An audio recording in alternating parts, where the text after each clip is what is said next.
بسم اللہ الرحمن الرحیم۔ السلام علیکم پیارے دوستو، آج آپ کے سامنے میں بڑی پیاری اخلاقی اور مورل سٹوری شیئر کرنے جا رہا ہوں، اور امید ہے آپ اس سٹوری کو پورا دیکھیں گے یا سنیں گے۔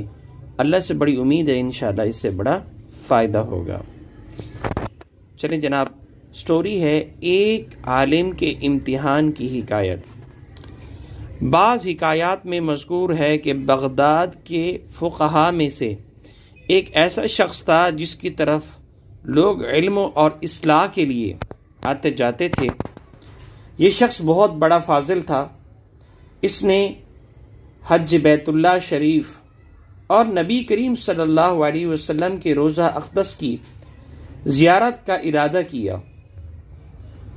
اپنے شاگردوں کی ایک جماعت کو اپنے ساتھ چلنے کے لیے تیار کیا اور ان سے یہ عہد لیا کہ یہ لوگ اللہ تعالیٰ کے توکل پر چلیں گے۔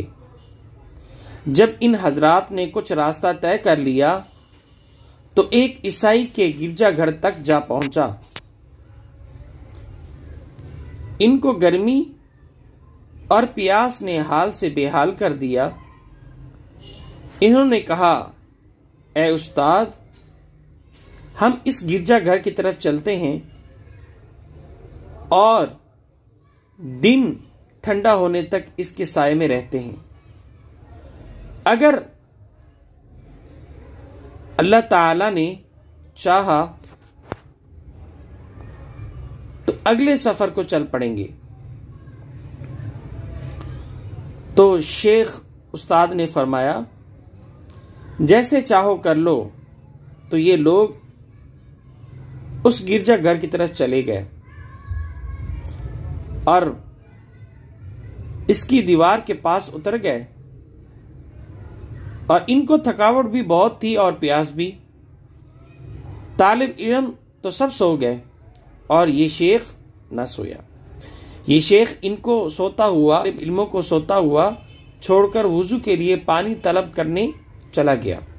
اس نے جو سر اٹھایا تو ایک کم سن عورت کو دیکھا، گویا کہ وہ نکلنے والے سورج کی طرح خوبصورت ہے۔ جب شیخ نے اس کو دیکھا تو ابلیس نے اس کے دل میں بٹھا دیا۔ یہ وضو کو بھی بھول گیا اور پانی کو بھی۔ بس اب صرف اور صرف اسی عورت کی لگن تھی۔ اس نے آگے بڑھ کر آہستہ سے دروازہ کھٹکھٹایا تو ایک راہب یعنی عیسائیوں کی عبادت گزار باہر نکلا اور پوچھا، تم کون ہو؟ اس نے کہا، میں فلاں عالم ہوں، اور اپنا پورا تعارف کرایا اور نام بتلایا۔ راہب نے کہا، اے فقیہ المسلمین، آپ کیا چاہتے ہیں؟ کہا، اے راہب، یہ لڑکی جو گرجا گھر کے اوپر سے نمودار ہوئی تھی، تمہاری کیا لگتی ہے؟ راہب نے کہا، یہ میری بیٹی ہے۔ لیکن آپ کیوں پوچھتے ہیں؟ شیخ نے کہا، میں چاہتا ہوں کہ تم اس سے میرا نکاح کر دو۔ راہب نے کہا، یہ ہمارے دین میں ناجائز ہے۔ اگر جائز ہوتا تو میں لڑکی کے مشورے کے بغیر اس کا نکاح آپ سے کرا دیتا، لیکن میں نے اس کے حق میں اپنے دل میں یہ عہد کیا ہوا ہے کہ میں اس کا نکاح اسی سے کروں گا جس کے وہ اپنے لیے پسند کرے گی۔ میں اس کے پاس جاتا ہوں اور اس کے آپ کے متعلق اطلاع دیتا ہوں۔ اگر وہ اپنے لیے آپ کو پسند کر لیتی ہے تو میں اسے آپ سے بیعت دوں گا۔ تو شیخ نے کہا، بڑی خوشی اور مہربانی کے ساتھ۔ وہ راہب اپنی بیٹی کے پاس گیا اور سارا قصہ سنایا، جس کو وہ شیخ بھی سن رہا تھا۔ لڑکی نے کہا، ابا جان، آپ اس سے مجھے کیسے بھی آئیں گے؟ میں تو عیسائیت پر ہوں اور وہ دین اسلام پر ہے۔ اس کی یہ خواہش کبھی پوری نہیں ہو سکتی الا یہ کہ وہ عیسائی ہو جائے۔ تو راہب نے بیٹی سے کہا تیرا کیا خیال ہے؟ اگر وہ تیرے دین میں داخل ہو جائے تو اس سے تو شادی کرے گی؟ اس نے کہا ہاں کر لوں گی۔ شیخ عالم کا تقاضا اس اثنا میں بڑھتا چلا جا رہا تھا کہ وہ شیطان کے اس دل میں لڑکی کو خوب بنا سوا رہا تھا۔ شیخ کے شاگرد سو رہے تھے۔ ادھر جو کچھ ہو رہا تھا اس کا ان کو کچھ پتہ نہیں تھا۔ اسی وقت شیخ لڑکی کی طرف متوجہ ہوا اور کہا میں اپنا دین اسلام چھوڑتا ہوں اور تیرے دین کو قبول کرتا ہوں۔ اللہ اکبر۔ لڑکی نے شیخ سے کہا یہ شادی عزت و وقار کی ہے لیکن زوجیت کا حق اور مہر ادا کرنا ضروری ہے، اور یہ حق تو کیسے ادا کرے گا؟ میرا خیال ہے کہ تو ایک فقیر آدمی ہے، بہرحال میں اپنے حق میں تم سے یہ مطالبہ کرتی ہوں کہ ان خنزیروں کو 1 سال تک چراؤ گے اور یہی میرا حق مہر ہوگا۔ شیخ نے کہا درست ہے، یہ تیرا حق ہے، لیکن میری ایک شرط ہے کہ میرے سامنے اپنا چہرہ نہیں چھپائیے گا تاکہ میں صبح و شام دیکھ سکوں۔ لڑکی نے کہا ٹھیک ہے۔ شیخ نے اپنا وہ عصا اٹھایا جس سے خطبہ دیا کرتا تھا، اسے لے کر خنزیروں کی طرف لے جانے کے لیے ہانکنے لگا۔ یہ سب کچھ ہو گیا لیکن اس کے شاگردوں کو نیند تھی۔ جب وہ اپنی نیند سے بیدار ہوئے تو شیخ کو تلاش کیا، وہ نہ ملے۔ انہوں نے راہب سے پوچھا تو اس نے سارا قصہ سنا ڈالا۔ کوئی تو اس سے بے ہوش ہو کر گر پڑا اور رونے لگا اور اس حالت کے افسوس کرنے لگا کہ پھر راہب سے پوچھا وہ کہاں ہے؟ کہا وہ خنزیر چرا رہا ہے۔ تو وہ شاگرد اس کی طرف چل دیے اور استاد کو اپنے اس عصا کے ٹیک لگائے ہوئے دیکھا جس سے خطبہ دیتا تھا، اسی سے وہ خنزیروں کو ہانک رہا تھا اور کہتے ہیں کہ ہم نے اس سے کہا کہ اے ہمارے سردار یہ کون سی مصیبت ہے جو آپ پر ٹوٹ پڑی ہے، اور ہم اس قرآن اور اسلام کی فضیلت یاد دلاتے اور حضرت محمد صلی اللہ علیہ وسلم کی فضیلت بیان کرتے اور اس کے سامنے قرآن و حدیث پڑھتے رہے۔